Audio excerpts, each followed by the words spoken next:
Okay. Hello दोस्तों, कैसे हो? बढ़िया होंगे। आज का ना वीडियो लेकर सबसे पहले भाई मैं आप लोगों को हाथ जोड़ के सॉरी बोलना चाहूँगा। वैसे सॉरी जैसी हरकत तो नहीं है, उससे बड़ी हरकत करी है मैंने। कल वीडियो नहीं डाला भाई, तो उसके लिए माफ़ कर देना। और आज भी वीडियो 7 बजे अभी शूट हो रही है, 7:30 तक आपको मिल जाएगी भाई। सॉरी यार, आज बहुत गलती हो गई यार। मैं क्या बताऊँ भाई, पेपर चल रहे थे उस चक्कर में सीन हो गया, और आज बस भी लेट हो गई है, तो भाई पूरा ही मामला ख़राब हो गया। लेकिन कोई भाई नहीं, कोई बात नहीं भाई, बैक टू नॉर्मल हम लोग वापस आ गए हैं। और कल तो रॉ थी भाई, तो उसकी सारी रॉ तो मैं कवर नहीं कर पाऊंगा भाई। इंपॉर्टेंट चीज़ आपको बता देता हूँ।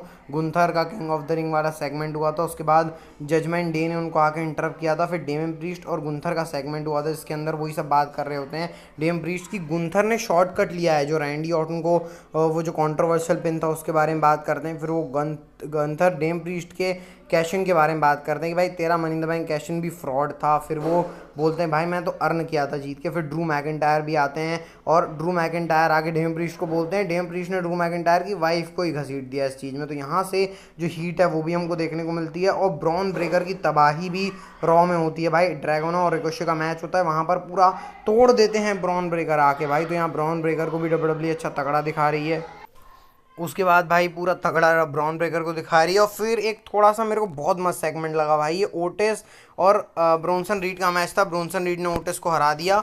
उसके बाद भाई चैट गेबल ओटिस को पनिशमेंट दे रहे हैं। ये जो अल्फा एकेडमी वाली पनिशमेंट चल रही है ना भाई, कि ओटिस, अब चैट गेबल समझ लिए कि भाई ओटिस तो मंत्र का घंटा है। चैट गेबल जो बोलेगा वो मानेगा भाई ओटिस। तो ओटिस को पूरे बजाने के मूड में है चैट गेबल कि भाई मैं ओटिस को बजाऊंगा।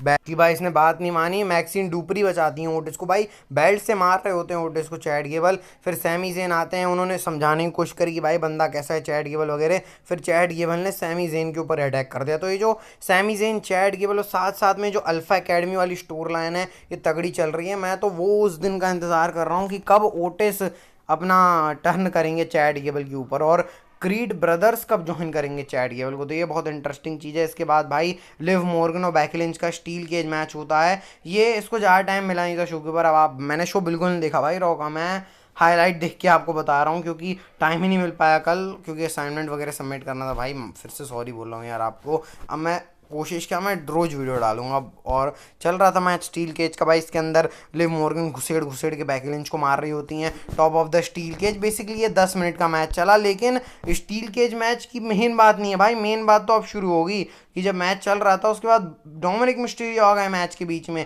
बैकी लिंच को बोल रहे हैं भाई बाहर निकल वगैरह, तो ब्रोन स्ट्रोमन ने आके फिर काम कर दिया डोमिनिक को। और क्या हुआ पता है आपको? ब्रोन स्ट्रोमन ने आए, फिम बैलर जेडी मैकडोन आए हुए थे भाई कि डोमिनिक मिस्टीरियो को वो क्या काम कर रहे हैं वगैरह करके, जजमेंट डे का बिजनेस नहीं है ऐसे ऐसे करके। तो ब्रोन स्ट्रोमन आ गए भाई। ब्रोन स्ट्रोमन वो जो अपना दौड़ के आके मारते हैं ना, वो गेट पे मारा, और उसी के साथ लिव मॉर्गन जीत गई। और फिर ये मूवमेंट आप देख सकते हो भाई, लिव मॉर्गन ने डोमिनिक मिस्टीरियो को किस कर दिया, वो चुम्मे में च्यवनप्राश वो हो गया भाई डोमिनिक और लिव मॉर्गन का। अब रिया रिप्ली का क्या सीन होगा भाई, पता नहीं भाई। और ये ऐसे रॉ की एंडिंग होती है, मतलब अच्छा एपिसोड था मंडे नाइट रॉ का।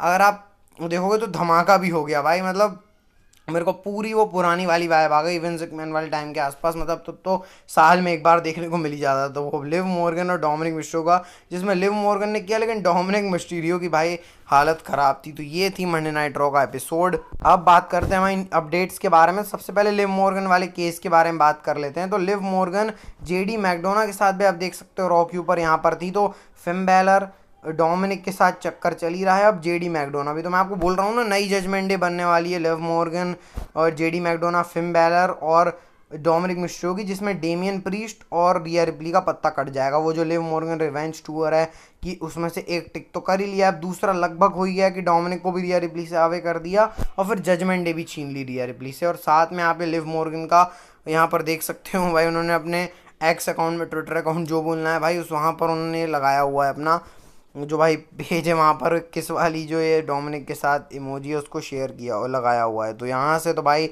लिव मॉर्गन का मकसद साफ है, रिया रिप्ली से वो चीज़ें ले लेना जो रिया रिप्ली को पसंद है।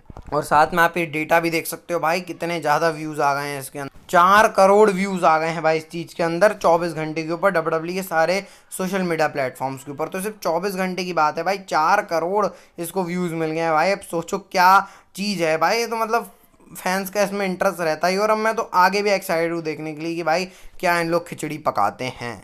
अब जरा एनएक्सडी के बारे में बात कर लेते हैं भाई। तो एनएक्सडी के अंदर या रॉक्सेन ग्रेस आ गई हैं, इनको आप जानते होगे। टीएनए के अंदर अभी रॉयल रंबल में भी आई हुई थी, तो वहाँ पर हैं।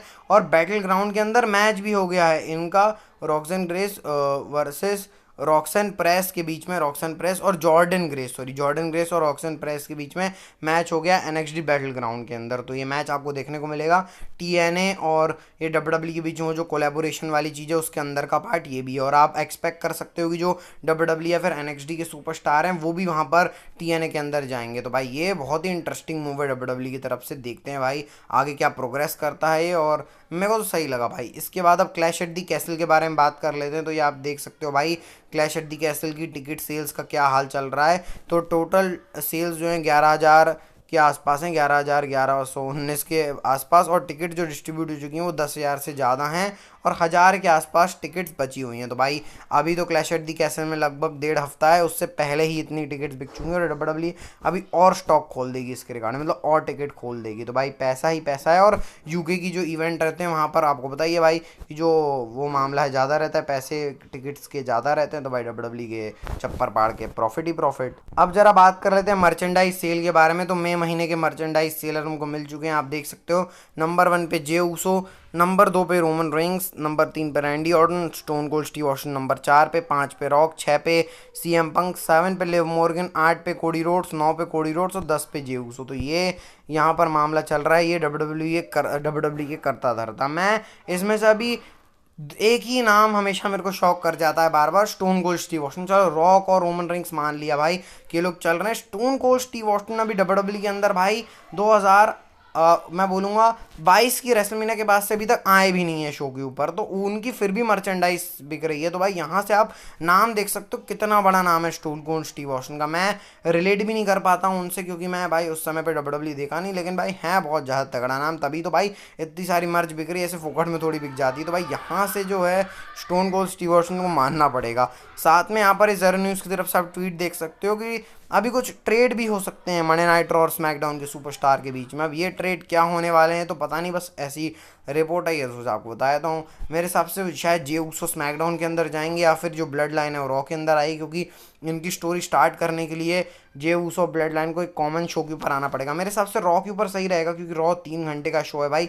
ब्लड लाइन की स्टोरी को ज़्यादा टाइम चाहिए तो रॉ के अंदर मिल सकता है। बाकी देखो डब्ल्यूडब्ल्यू क्या करती है भाई। अब जरा बेकी लिंच के बारे में बात कर लेते हैं। ये आप देख सकते हो भाई, जब स्टील केज मैच खत्म हुआ तो बेकी लिंच जा रही होती हैं। और आपको अपडेट दे दूं कि बेकी लिंच का कॉन्ट्रैक्ट 1 जून को एक्सपायर होने वाला है डब्ल्यूडब्ल्यू से। तो ये यहाँ पर बेकी लिंच का चल रहा है। इसके रिगार्डिंग अपडेट भी आई है बेकी लिंच की कि भाई देखो बेकी लिंच का जो कॉन्ट्रैक्ट है वो अभी तक उनको, मतलब सारी कंपनी ऑब्वियसली अप्रोच कर रही है भाई, इतना बड़ा नाम है। और ये अभी तक का मतलब one of the biggest contract Becky Lynch को ऑफर किया जा रहा है बाय डब्ल्यूडब्ल्यू और अदर प्रमोशंस। और डब्ल्यूडब्ल्यू एक्सपेक्ट कर रही है कि बेकी लिंच री साइन हो जाएंगे। और ये आप ट्वीट भी देख सकते हो बेकी लिंच का, टू बी कंटिन्यूड, और जा रही है बेकी लिंच। तो या तो ये अब फैंस इससे स्पेकुलेट कर रहे हैं कि जो ऑल इन का AEW का प्रीमियम लाइव इवेंट है वहाँ पर बेकी लिंच आएंगी। लेकिन मैं पर्सनली बताऊँ तो भाई बेकी लिंच ऐसा कुछ नहीं होगा, क्योंकि बेकी लिंच भाई डब्ल्यूडब्ल्यू की बनी हुई स्टार हैं। और बेकी लिंच का मैं आपको कई बार बता चुका हूँ कि वो डब्ल्यूडब्ल्यू को बहुत टॉप पे रखती हैं, और उनके लिए डब्ल्यूडब्ल्यू शायद ज़्यादा मैटर करती है मनी से। ऐसा हो सकता है, वैसे मैं श्योर नहीं हूँ, लेकिन हाँ ये है टू बी कंटिन्यूड का मतलब है कि बेकी लिंच अब थोड़ा ब्रेक लेने वाली हैं। जैसे उनका पहले ओरिजिनल प्लान था ब्रेक लेने का, ब्रेक के बाद आने का, लेकिन थोड़ा उनको ड्यूटी भी बुलाया गया। तो अब बेकी लिंच का आप यहाँ से थोड़े लंबे टाइम तक का ब्रेक एक्सपेक्ट कर सकते हो, 3-4 महीने का। उसके बाद बेकी लिंच आएंगी। तो ये इसलिए टू बी कंटिन्यूड का, बाकी कॉन्ट्रैक्ट तो साइन हो ही जाएगा। अब जरा बात करते हैं आज की नेक्स्ट फाइन स्टोरी के बारे में। तो मंडे नाइट रॉ में जब एक लुडविक काइजर और शेमस का सेगमेंट था, वहाँ पर जब शेमस बैक स्टेज जा रहे थे तो यहाँ पे कुछ था, यहाँ पर ऐसे दिख रहा था। और भाई इसको अगर ध्यान से देखो तो ये एलेक्सा ब्लिस हैं। एलेक्सा ब्लिस यहाँ पर दिखाई दे रही है। तो ये प्रॉपर अंकल हाउडी और ब्रे वाइट की स्टोरी लाइन से टीज है। वैसे मैं आपको वाइट 6 के बारे में बता चुका हूँ भाई, ब्रे वाइट और उसके बाद सॉरी ब्रे वाइट नहीं सॉरी अंकल हाउडी, और उसके साथ साथ वहाँ पर भाई जो गेजी रहेंगे, फिर उसके बाद निकी क्रॉस रहेंगी वहाँ पर, उसके बाद वहाँ पर आप एरिक रोवन, एलेक्सा ब्लिस और ये सारे नाम रहने वाले हैं। तो ये एलेक्सा ब्लिस का रॉ से आप देख सकते हो। तो यहाँ से प्रॉपर टीज डब्ल्यूडब्ल्यू और कंटिन्यू कर रही है कि अंकल हाउडी और ब्रे वाइट की स्टोरी लाइन के रिगार्डिंग। तो भाई देखते हैं क्या होता है। अब तो एक्साइटमेंट बढ़ती जा रही है भाई। अब मेरे को डर ये लग रहा है ना कि भाई इतना क्यूआर कोड्स और इतना वो सब मत दिखा देना कि जो एक्साइटमेंट है वो मर जाए, इतना भी मत कर देना भाई। वैसे देखते हैं क्या होता है भाई। बाकी आप बताना भाई आपको आज की वीडियो कैसी लगी। कल नहीं आई थी भाई उसके लिए सॉरी, और आपसे रेगुलर आएगी भाई, इसका मैं वादा करता हूँ। तो मिलते हैं आपको कल की वीडियो में, तब तक हेल्थ का ध्यान रखना। सब्सक्राइब कर दो यार, डेली कंटेंट आता है, कल नहीं आया लेकिन कोई बात नहीं भाई, अब डेली आएगा, उसके लिए कर दो यार सब्सक्राइब, मोटिवेशन मिल जाता है। बाकी मिलते हैं आपको नेक्स्ट वीडियो में। हेल्थ का ध्यान रखना, health is well, bye bye, take care.